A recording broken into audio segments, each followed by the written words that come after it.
Amalia, en primer lugar, y no te imaginas todo lo que quiero decir de esto, muy, muy bienvenida a Paredro.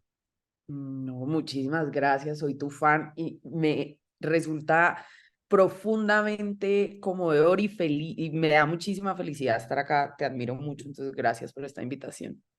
Amalia, gracias. Es mutuo, no sé si oyes, porque aquí en verdad estamos echando pólvora, voladores y de todo, celebrando que te tenemos en el programa, porque lo que tú haces y lo que tú escribes tiene mucho que ver con muchos espíritus y direcciones de Paredro. Entonces, llamarte a ti y hablar contigo, siento que también estoy hablando con alguien que ha hecho mucho a través de su obra para pensar en lo importante que es preguntarnos sobre cómo nos sentimos y no solamente lo que pensamos. Y eso tiene que ver con la obra literaria, con obra de diseño y con una cantidad de cosas. Entonces, muchísimas gracias, Amalia, por acompañarnos. Y estaba haciendo cuentas y la última vez que tú y yo nos vimos fue en una entrevista que yo te hice en febrero del 2020 para un artículo de la revista Arcadia que no me publicaron. Lo recuerdo perfectamente. Muy triste que no te lo hayan publicado y muy, muy paradójico, ¿no? Porque a portas de la pandemia, del cierre de todo. Exactamente, exactamente así también lo recuerdo yo. Estábamos más o menos a un mes del cierre, por no decir a un mes de la debacle emocional colombiana y mundial. Entonces yo te quería preguntar, siento mucho que eso no se haya publicado porque habla mucho de muchas cosas que incluso ahorita son muy importantes. Pero entonces yo quiero arrancar, Amalia, preguntándote por ahí. En ese momento hablamos de lo que para ti era y llamabas la revolución emocional, que forma parte de mucho de lo que tú has hecho sobre una invitación, pero no solamente invitación, sino también, me atrevo a decir, capacitación de cómo hablar de las emociones y de cómo entenderlas. ¿Qué ha pasado, Amalia, desde febrero del 2020 hasta ahora en esa revolución? ¿Qué no ha pasado?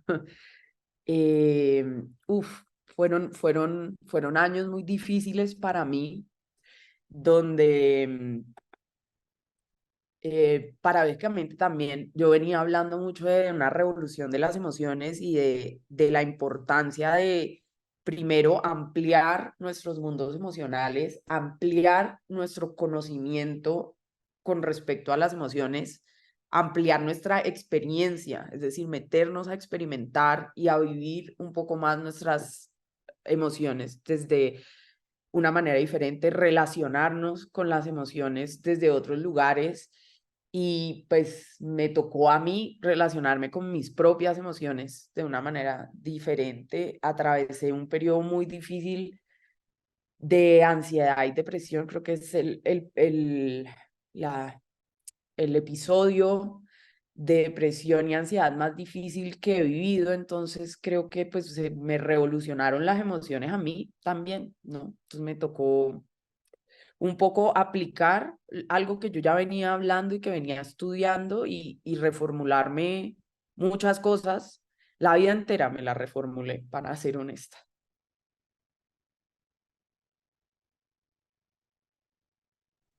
Y creo, Amalia, no equivocarme al decir que esa revolución y esa transformación dio en muchos aspectos como resultado tu último libro, No sé cómo mostrar dónde me duele, porque ya te decía ahorita, me parece que este es el libro más personal que tú has escrito, Amalia. Sí, sin duda es mi libro más personal. Yo comienzo ese libro diciendo que no quería escribir ese libro. Em, Exactamente. Y si me eh, permites, voy a leerlo. Comenzaré por decir que no quería escribir este libro. De hecho, no quería volver a escribir, punto. Nada. No solo textos, novelas, cuentos o libros sobre salud mental. No quería escribir listas de mercado, tarjetas de Navidad, mensajes de agradecimiento, dedicatorias en flores un día de la madre cualquiera, respuestas a correos electrónicos, mensajes de WhatsApp, registros médicos, ni mi nombre. Sobre todo, no quería escribir mi nombre y tu nombre está atravesado a lo largo de todo este libro. sí, sí, fue un momento de muchas muertes para mí, em, sobre todo una muerte muy definitiva de lo que significaba ser yo y de lo que quería ser y de lo que venía haciendo, de lo que creía, de mi identidad, como un colapso muy, muy grande, muy doloroso en su momento. ahora lo agradezco mucho. em, pero precisamente como hubo una pelea ahí grande con no querer escribir, después cuando sí, ya dije, bueno, no me voy a escapar más de esto, sí, sí voy a escribir, pues como que dije, esto es lo único que tengo para contar. Es un libro que no necesariamente va a ser feliz, no es un libro que se va a parecer a los otros libros. Eh, Hay una parte muy importante para mí en ese libro donde digo, creo que quiero pedirles perdón por los otros libros que hice también. No estoy diciendo que no me parecen valiosos o que no son chéveres, pero pues crecí, hay cosas que dije en esos libros que hoy pienso de una manera diferente. Em, entonces, creo que es un libro que sobre todo por primera vez hice para mí, no para los demás. Es un libro que hice para mí, donde fui fiel a lo que necesitaba comunicar y cómo quería comunicarlo. Yo creo, Amalia, que al contrario de lo que mucha gente puede pensar, que estés en desacuerdo, si se quiere, con tus otros libros, a mí me parece que al contrario le pones una experiencia todavía más humana y más performativa sobre lo que nos estás hablando. Y es que uno perfectamente puede mirar atrás y decir, oiga, esto que fue tanto, ya no lo es. Sí, pero es que bonito que me digas eso, porque es tal cual como yo me sentía, ¿no? Y es que a veces también lo que pasa con cuando uno hace algo y la gente resuena con eso, o en este caso, cuando uno escribe un libro y el libro le va bien y la gente con los años sigue conectándose con ese libro, o pues, no sé, pues uno se vuelve como una persona, digámoslo así, como una figura pública, que eso todavía sigue siendo como muy extraño para mí, porque pues en últimas yo soy es una escritora, nunca nadie nos preparó para absolutamente nada de esto, es como una cárcel, a veces, no en el mal sentido, sino en el sentido de pues, como que yo no soy la misma, la gente pide una coherencia, como una suerte de figura absolutamente inamovible, que se repite y se repite y se repite, y es como que no, yo no quiero, yo quiero ser muchas cosas, muchas veces, en muchas vidas, y que la vida misma, ¿no? Renacer, morir y renacer es de lo que yo creo que se trata la vida. Y cuando uno está en la mirada del público, siento que eso a veces no se permite de una manera tan natural y creo que es como lo que yo estaba reclamando un poco. Y además porque yo me imagino, Amalia, que también hay algo que tú has utilizado en tus libros, que es esta proyección autorial, llamémosla, es decir, de una Amalia Andrade, que es quien narra, pero de Amalia Andrade también es la autora. Me explico, pero evidentemente no podríamos pensar en que había una perfecta impresión de la una en la otra, porque la otra es una creación de palabras y de dibujos y de sensaciones, ¿sí me explico? ¿Tú sientes de pronto, Amalia, que te pasó factura de pronto este esfuerzo que tú hiciste tan grande en tu obra como de sacar a la luz estas cuestiones que normalmente están oscuras? Sí, yo creo que sí, sí me pasó factura. Em, yo creo que uy, lo podemos complejizar. Te puedo hablar de esta experiencia desde tantos lugares diferentes. En principio, eso que tú dices, como la distancia entre el autor y la persona, ¿no? Que, bueno, pues es un tema que vos sabes que ha rondado toda la vida en la literatura. El otro día estaba viendo una entrevista maravillosa de Mariana Enríquez acerca de eso, ¿no? Y entonces ella hablaba de William Burroughs y decía que le encantaba, que como persona le parecía absolutamente horrible, pero que le encantaba su obra. Eh, y claro, esa distancia en mis libros, pues porque yo me pongo ahí en primera persona y porque a mí lo que me interesa son como las narrativas del yo, y la narrativa personal, pues como que se pierde un poco. Y eso trae consigo otras cosas, además de las lógicas de mercado de mi libro, las lógicas en las que yo opero como autora, los lugares a los que quiero llegar. porque obviamente mi obra creo que se inserta como en otros lugares. Entonces, pues claro, como víctima de mi propio invento por un lado, pues víctima también del mundo, ¿no? Estamos tan obsesionados ahorita con, con las personas, entonces, sí. Pero también Mamalia es un poco víctima de haber dicho las cosas de una forma que reflejó a miles de personas y a miles de lectores, me explico. Es que no olvidemos algo que no sé tú ahorita con este cambio que nos cuentas, cómo lo recuerdas, pero para mí siempre va a ser un momento muy importante. Es como ya habíamos hablado de lo que era una presentación de un libro tuya. Es decir, era mediático, era grande, era con lágrimas, con llantos. Es decir, tú generas en los lectores algo que me quiero quedar con la palabra esperanza. No quiero no quiero Mm. meterme en otra, pero me parece que lo que le das es una esperanza y además hay una invitación perdón lo que va a decir, hay una invitación a déjese de huevonadas, Sí, que la gente se toma muy en serio. Y entonces cuando va a una presentación de tu libro se dejó de huevonadas y está llorando porque es que tú le ayudaste.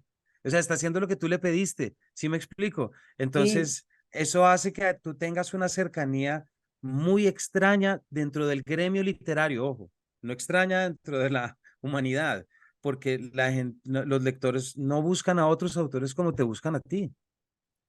Eso es muy bonito. Eso sigue siendo mi parte favorita de los libros, de escribir, pues, de mi trabajo. Y es, lo que sucede en el encuentro con los lectores es muy Mm. poderoso. Total, la gente se desarma, la gente llora, la gente cuenta historias en auditorios con 300 400 personas y se paran y alzan la voz y eso sigue siendo profundamente poderoso y lo agradezco mucho. Y es increíble ahí como de presenciar, ¿no? Yo sigo siendo como un poco, a mí todavía me sigue sorprendiendo eso, porque evidentemente yo puedo entender cómo, por lo que vos decís, los libros son muy de ese huevonada, los libros son como sintamos, los libros hablan sobre lo que lo que la sociedad se empeña tanto en ocultar. em, entonces yo entiendo eso cómo sucede, pero también a veces no lo entiendo, me sigue sorprendiendo, sigo siendo como, wow, esto, ¿qué hice yo? ¿Qué pasó acá? Pero que yo pueda generar espacios donde sea una zona segura para la gente hablar de esto, para mí es el indicador de mi éxito. O sea, eso a mí me hace sentir ganadora. Eso yo me voy a dormir a la cama y digo, esto es lo que yo sí quería hacer. O sea, yo sí, y esto va a sonar muy cursi, y creo que vos y yo lo hablamos en esa entrevista que no salió, y es, eh, eh, yo sí quiero hacer un trabajo que tenga propósito. Para mí, esto sí es un vehículo para cosas más grandes. Yo sí quisiera como generar un impacto independientemente grande, chiquito, no me importa, no es eso, pero sí un impacto en las personas. Entonces, cuando eso sucede, siento que me fui por el camino que era, porque en esa entrevista también hablamos de que hay un momento en el que yo decido al publicar mi primer libro qué tipo de libros quiero hacer, ¿no? A conciencia de que igual a mí me gusta escribir y yo antes escribía muchísimos cuentos, tengo novelas en mi cabeza, y no quise porque primero creo que hay otras voces prolíficas colombianas y de mi generación haciéndolo, y segundo porque yo sentí que este otro tipo de libros no lo estaba haciendo mucha gente, y yo dije, lancémonos y vámonos para allá, ¿no? Y también hablamos de esa remota tarde en la que Marcel Ventura, a quien saludamos desde acá, te llamó y te preguntó, ¿tú tienes un libro? Y tú le contestaste, obvio que tengo un libro, Marcel. Y que ahí Y no tenía empezó. ningún libro. Y ahí arranca todo. Pero yo siento que parte, y esto te quería un poquito preguntar, Amalia, yo siento que lo que tú de alguna manera haces y es tu obra, no sé cómo mostrar dónde me duele, pero también uno siempre cambia el amor de su vida y tantos otros. es un poquito un trabajo de, esta palabra es antipática, pero me vas a entender, de conceptualización de la experiencia emocional. Es Sí, decir, porque hay algo muy importante que tú traes y de hecho creo que, no sé si esa Wittgenstein la que traes o a Brené Brown, sobre también con quien, sobre quien hablamos mucho esa vez, pero hablas mucho de la importancia de nombrar, de encontrar sí. los nombres y de la capacidad que debemos tener de poder nombrar las cosas que estamos sintiendo, ¿cierto? Es decir, de decir, esto es así, usted puede sentir esto y siéntalo, pero no se le olvide que esto que está sintiendo se llama así, así y así. Y en ese proceso de nombrar el mundo me parece que también es una especie, no sé si de atajo o de ayuda o de acercamiento o de propuesta, en traer lo que hace también el lenguaje literario, que es nombrar lo que antes no tiene forma y nombrar lo que antes era desconocido. 100% total, o sea, mientras te oía hablar pensaba, pues es que eso exactamente es lo que hace la literatura, ¿no? Eso es lo que hace la literatura, eso es lo que hace el arte, en verdad. O sea, eso es lo que pasa cuando uno se para al frente de un cuadro de Rembrandt, eso es lo que pasa cuando uno escucha una gran canción. Y es, pues eso es lo que hace la mejor literatura y es el trabajo de nombrar aquello para lo que nosotros o sospechamos como que ya tenemos dentro de nosotros, pero no tenemos palabras, o otra persona lo pone de una manera que uno dice, eso es exactamente lo que yo estaba sintiendo o pensando o conecto.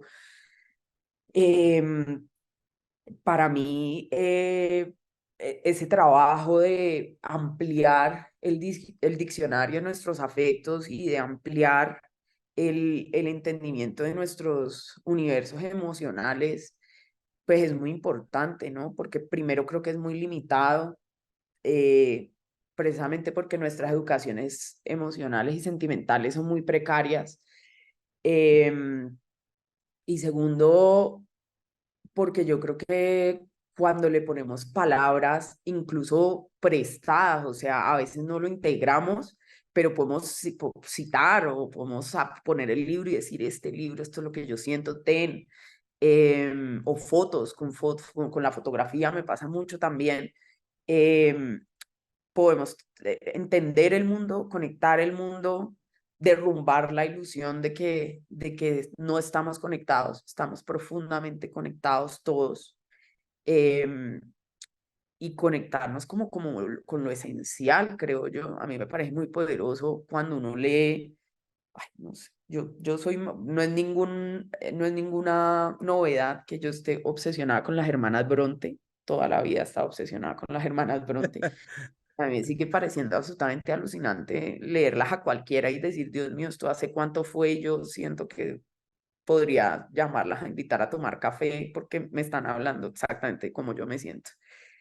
Y si eso no les hace volar la cabeza, no entiendo. Entonces, ¿qué? Así es.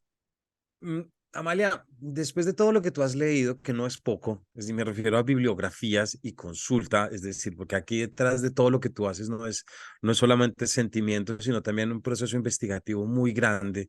Y aquí también en este último libro está la bibliografía también. Te quería preguntar, ¿a qué respuesta has podido llegar de qué es lo que no nos permite vivir nuestra emocionalidad de una manera más libre? Porque en el small talk todos vamos a decir es lo que necesitamos. ¿Quién no quiere sentirse bien? Pero de repente nos enfrentamos al mundo y el mundo sigue enfrentándonos a no mostremos las emociones, a descartémoslas, no las, hay algo que no nos permite abocarnos directamente. ¿Has llegado tú a alguna conclusión? Porque ya, porque no, el capitalismo también, y tú lo hablas, le conviene que nos sintamos, es decir, hay mucha tela. ¿Cuál crees tú que pueda ser este motivo? No, no hay una respuesta fácil, o sea, creo que es multifactorial y difícil. Pero sin duda, sí, o sea, como que la respuesta más simple sí es el sistema. O sea, el sistema obviamente capitalista y el patriarcado, pues que son una misma cosa, y la historia, incluido como el catolicismo, em, no les sirve que nosotros sintamos y nos conectemos con nuestras emociones, pues por muchas cosas, desde muchos niveles. La ira, por ejemplo, a la gente le tiene mucho miedo a la rabia, y la rabia es profundamente poderosa porque en la rabia hay transformación, ¿no? Y detrás de todos los grandes cambios históricos ha estado la indignación y la rabia. Entonces, pues como que vivimos en una sociedad que le funciona mucho que estemos como anestesiados, que estemos dormidos, porque pues donde sintiéramos nuestras cosas, pues yo creo que no sé, colapsarían un montón de vainas. Pero más allá de eso, yo creo que es como, para mí, estamos en un punto donde es insostenible que sigamos viviendo como vivíamos antes.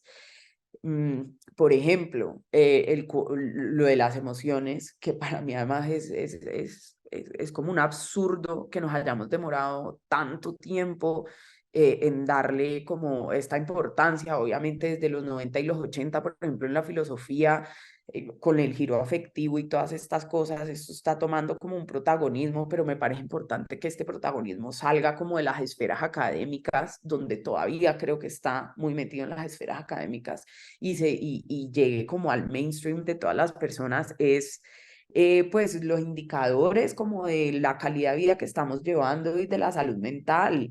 Este binario que viene de la mujer emocional, el hombre racional, que es la cosa más pendeja y estúpida, con todo el respeto de los oyentes, em, pues hace, por ejemplo, que los hombres sufran muchísima más depresión, porque los hombres entonces se les cría sin las herramientas emocionales suficientes. Los hombres, el índice de suicidio en hombres es de 70%, es bastante más alto que en las mujeres, y es precisamente esto, porque vivimos en una sociedad que adjudica las emociones a lo femenino es malo, lo femenino no tiene valor, lo femenino es débil, entonces vivimos ahí con estos sesgos que no nos permiten tener herramientas para vivir y para gestionar. Es que es vivir, ya ni siquiera es como, no es vivir bien o mal, estamos hablando de mantenernos con vida. Entonces sí me parece bien importante que podamos hablar de estas cosas. Amalia, tú tuviste hace más o menos, no sé, creo que fue 2 años, porque la pandemia nos alteró increíblemente la noción de temporalidad, pero creo que fue un poquito hace unos 2 años, tú tuviste tu obra se tradujo al inglés y entró al mercado norteamericano.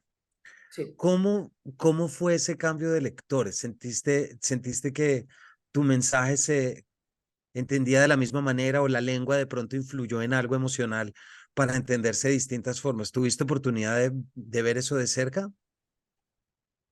Sí, no, o sea, sí, Uno siempre cambia salió en el 2019, pero Cosas que piensas salió en inglés en el 2020, justo. Entonces, pues no pude tener mucho contacto con los lectores precisamente por la condición de la pandemia.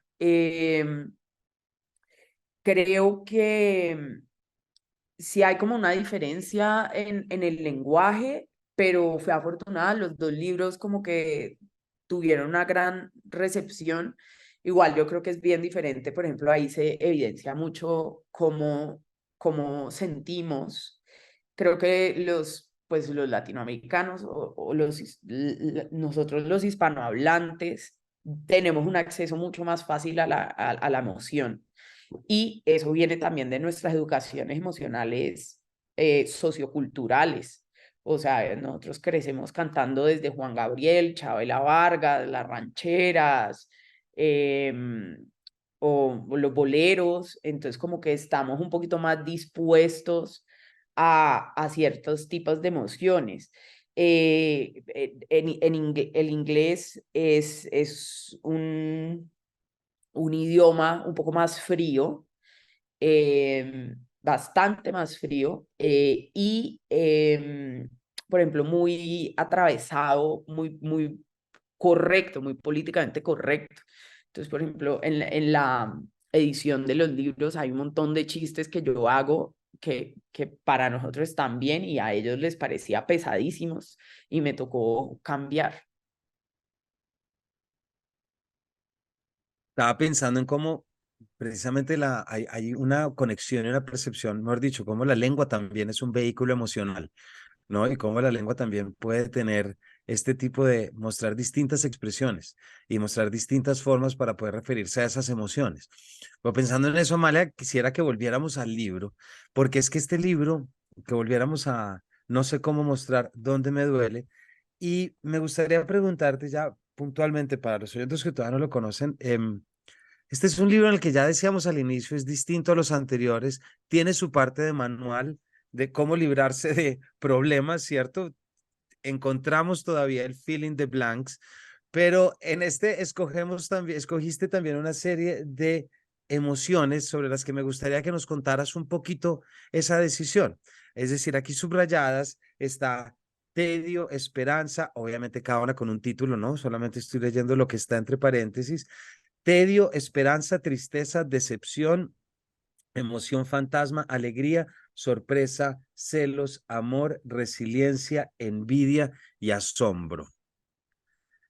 ¿Este grupo particular lo tomaste como punto de partida para esta nueva experiencia o se te cristalizó y se te depuró como aquello que quedaba de? Yo creo que se cristalizó y depuró como aquello que quedaba para ser bien honesta, las primeras emociones sobre las que escribí fueron de hecho las más difíciles porque fueron las más protagonistas durante todo ese tiempo. Y hubo un momento en como que fue como, bueno, yo no puedo solamente hablar de dolor, tristeza, tedio. em, entonces, metamos ahí, necesitamos una suerte de balance. Y ahí viene la esperanza, que es muy importante para mí y que creo que es muy difícil hablar de la esperanza, muy, muy difícil. Y creo que la gente también está muy desesperanzada. Hice un ejercicio durante el libro que yo siempre usualmente hago y es, yo cuando estoy, como me meto en esos universos e investigo tanto o estoy como embebida tanto como en el libro, yo bien lo decía, no me acuerdo quién es, creo que es Mary Carr, que es esta autora norteamericana que hace memoir y que es tan prolífica en eso, que es como cuando uno está escribiendo un libro, pues es como raro porque es como una esquizofrenia ahí donde uno está viviendo dos vidas paralelas, ¿no? Uno está sumergido en el universo del libro y pues al mismo tiempo está siguiendo su vida normal.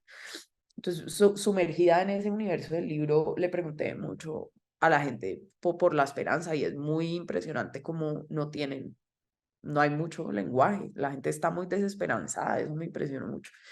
Entonces decidí incluir otras emociones que tuvieran una luz como más bonita. Y ahí viene la alegría y otras cosas, el asombro.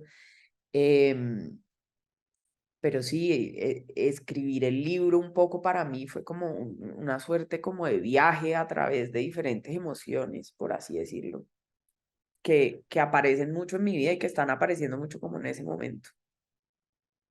Y que claro, y como tal, volver a estas emociones nunca es fácil precisamente por ser un proceso en lo que estás viviendo. Hay una cosa que quiero también traer y preguntarte, Amalia. Es evidente, y yo lo siento y estoy seguro que muchos lectores lo han sentido, que aquí estamos frente a una otra Amalia. Hay un desarrollo, hay un 2.0 o 3.0 o 4, no sé, pero hay un cambio en el que tú ya nos decías al inicio. Y hay dos cosas que a mí me parece que hacen de este libro casi que una especie de libro objeto. Todos los tuyos lo han sido, pero este cambia a otra perspectiva. Me disculpo por el gallo, pues estoy en el eje cafetero, entonces no lo puedo mandar a callar. Y es lo siguiente, Amalia. eh, ¿cómo fue la experiencia de incluir fotografía? Y sobre todo de incluirte a ti en las fotografías que están en el libro. Yo creo que ahí hay una proyección que me parece interesante porque siento que la fotografía y el teatro, ahorita te voy a preguntar sobre lo que está haciendo tu última experiencia, también siento que han sido nuevas búsquedas. ¿Por qué no nos cuentas un poquito de lo que fue pensarte desde lo fotográfico? Primero, qué bonito que me digas eso, porque literal es todo lo que yo quería, hacer un libro donde se sintiera muy de frente, que era otra cosa. Ese era ese es mi mayor meta, si es que uno habla de metas, eh, cuando hace un libro. Precisamente porque fueron años como tan difíciles y me abarcaba un tedio tan grande y también un dolor tan enorme. Lo que estaba atravesando no tenía muchas palabras, muy difícil de poner en palabras. Y entonces me refugié en otras cosas. La primera fue la fotografía, que me gusta mucho, siempre me ha apasionado muchísimo la fotografía, pero nunca me había mandado como a coger una cámara y a explorar. Y cuando comencé a tomar fotos, me di cuenta que es escribir y que cada una de esas fotos es texto, que lo que tiene esas fotos, lo que tienen esas fotos son las palabras que yo no podía decir en el lenguaje. Entonces, para mí, por eso era fundamental que en este libro estuvieran ahí, ¿no? Y creo que el libro, a ver, mi obsesión desde la parte literaria siempre han sido los libros que tienen diferentes niveles de texto. Siempre ha sido la literatura que plantea otras maneras de relacionarnos con la literatura. Y creo que esa es mi obsesión. Y creo que eso vuelve y aparece en este libro. Estuvo en otros libros de otras maneras. Y acá está. Eh, yo cuando comencé, en uno siempre cambia y en cosas que piensas, cuando me decían por qué decidiste escribir que todo el libro fuera a mano, yo siempre dije que una de mis mayores inquietudes artísticas era la idea de pensar las palabras no como eh, vehículos cargados de sentido, sino de dibujos. Las palabras son dibujos. ¿Cuál es el valor estético de una página llena de dibujos? Es una pintura. Y como el texto, perdón, los libros no solamente son objetos que están cargados de significado, los libros son una cosa que está viva. Entonces, en este libro, para mí, lo que quise hacer fue eso, muchos niveles de texto que están desde la fotografía, los colores, la dirección. Hay momentos en los que el lector para poder leer tiene que girar el libro. Y creo que hay gente que piensa que esto es como un truco simplemente estético y es como, no, para mí no lo es, para mí es la manera en la que yo me relaciono em, con mi práctica de escritura. Y también siento, sabes que Amalia, que cuando nos muestras las fotografías que tú tomas, nos estás también abriendo las puertas a entender tu mirada y tu perspectiva de una manera poética visual, porque son fotos muy bonitas, muchas son muy lindas y de unos momentos de intimidad, de la cotidianidad, es decir, en una cocina con una sábana encima, cosas así, sí me explico distintas. Y yo siento que hasta allá no habíamos llegado como lectores en el momento en relacionarnos con tus narradoras, sí me explico. Había algo que, había cierta barrera, si se quieren, que se nos hablaba muy bien de nosotros, pero en esa narrativa no se hablaba tanto de quien estaba hablando. Y creo que aquí hay un desplazamiento del micrófono que el lector va a entender. Y hablando de micrófono, Amalia, ¿por qué no nos cuentas un poquito de lo que ha sido precisamente una experiencia de mandarte del silencio del teclado o del silencio del trazo del lápiz de repente a tener el micrófono y la audiencia para ejercicios dramáticos, teatrales, no sé cómo los llamas tú. ¿Por qué no nos cuentas un poco en qué consiste y cómo es? Y este año me lancé a hacer una cosa absolutamente loca y es que hicimos una adaptación de una obra increíble que se llama Every Brilliant Thing de Duncan Macmillan y la montamos, la titulamos Todas las cosas maravillosas. Es un monólogo de 1 hora y media casi. Es un monólogo interactivo. Cuando yo lo vi, yo no sé, es de esas vainas muy locas que pasan. Pues primero yo soy muy inquieta, ¿no? O sea, yo sí siempre he sabido que, y creo que pues este libro muestra mucho esa pelea de no me quiero quedar en lo mismo, no va a pasar, no voy a hacer esa, nunca he sido yo, quiero buscar otras cosas, quiero encontrar unas herramientas todo el tiempo, soy muy curiosa. Y cuando vi esa obra, que es demasiado poderosa y bonita, es una obra que habla sobre salud mental, sobre depresión y sobre suicidio, de una manera muy, muy honesta, pero que también está muy atravesada por el humor. Como te dije antes, es interactiva. Yo estaba muy mal cuando vi esa obra, muy, muy mal. Y no me pregunté por qué yo dije, yo quiero hacer esto, porque además, pues primero nunca me ha parado en un escenario a hacer algo remotamente parecido. Segundo, pues yo soy una persona que tiene ansiedad y no es fácil mi ansiedad, o sea, convengamos, un trastorno de ansiedad generalizado significativo. Eh, pero pues yo sí creo que hay que lanzarse al vacío porque si no la vida se le queda a uno quieta y sobre todo de nuevo en mi práctica, eh, yo digo artística, pues me voy a atribuir esa palabra porque no se me viene otra en este momento, pero quiero explorar nuevas cosas y me cambió la vida, Camilo, es lo mejor que me ha pasado en la vida, es lo mejor que me ha pasado en la vida. Es un reto, fue un reto difícil como él solo, me exigió muchísimo, pero eh, maravilloso. Aprendí, por ejemplo, mucho, creo que me hizo mejor escritora eh, para poder pararte en un escenario y que la gente conecte y actuar de alguna manera, porque igual yo no soy actriz, no me formé, lo que hice fue que tuve un gran director con quien hicimos una adaptación maravillosa y que supo dirigirme y pues supo convertir a una escritora en una actriz. ¿Qué brujería hizo él? No me preguntes. Pero este, descubrí que para que la gente conecte, lo más importante es la verdad. Si el artificio es evidente, se derrumba la obra. ¿Y acaso no es eso la literatura también? Cuando, cuando los mecanismos de la escritura, cuando el artificio está ahí, o sea, lo más alucinante siempre de leer, lo más alucinante de las mejores obras literarias, es que vos la lees y parecen fáciles, parecen Exactamente. fáciles, o sea, que leer Cien años de soledad para las personas más que hemos estudiado literatura y que sabemos cómo funcionan las construcciones de los párrafos, o sea, las figuras literarias, todas esas cosas, y uno lee esto y uno dice, este man hace ver esto fácil, man. Y esa es la magia. Entonces, es exactamente, pasa lo mismo, o sea, si sos capaz de transmitir verdad y que el artificio no esté, lo que sea que escribas va a tocarle a la gente. Entonces,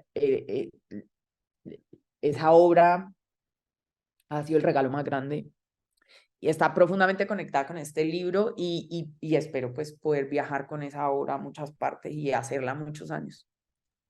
Pues Amalia, muchas gracias por todo este tiempo. Se nos acaba el tiempo, pero creo que cierras con algo que también me parece que es muy fascinante y es que tú desde el principio de tu obra nos has estado invitando a leer las emociones, a entender las emociones, a entrar en contacto con ellas, pero también con este último y estos cambios de los que nos hablas, también pareces estar diciéndonos algo más, y es que uno hace esa búsqueda emocional para un algo, no para quedarse en eso en sí mismo. Me explico. No se trata de yo quedarme sintiendo y voy a sentir y voy a conectar con mis emociones porque sí. No, lo hago porque hay un algo a lo que yo quiero llegar. Hay un otro lenguaje que tengo que desarrollar, hay una acción que tengo que llevar. Entonces, a mí me parece que este libro, junto con las, llamémoslos, los cambios, si se quiere, en relación a los anteriores, lo que hace es alimentar mucho una obra tuya en la que has hecho un trabajo que desde aquí apoyamos muchísimo en que la gente se acerque, entienda, se conecte y además entienda que literatura es mucha y formas son muchas. Y eso es Muchas algo que aquí gracias. no nos vamos a cansar de repetir hasta la inconsciencia. Ay, gracias por decirme eso porque sí, es tal cual lo que yo creo y a lo que me voy a dedicar por siempre. Y desde acá, obviamente, vamos a estar apoyando a Amalia, recomendando y siguiendo y encendiendo los voladores y los tiros y todo cuando vengas a visitarnos. Muchísimas gracias para la audiencia. Si no saben todavía, hemos estado hablando para este miércoles de Busca Libre y Paredro sobre No sé cómo mostrar dónde me duele, el último libro de nuestra gran autora, como es Amalia Andrade, que desde acá ya decimos y no nos cansaremos de repetir, celebramos, apoyamos y siempre vamos a recomendar. Amalia, muchísimas gracias. En verdad que hoy ha sido un gran día para esta casa.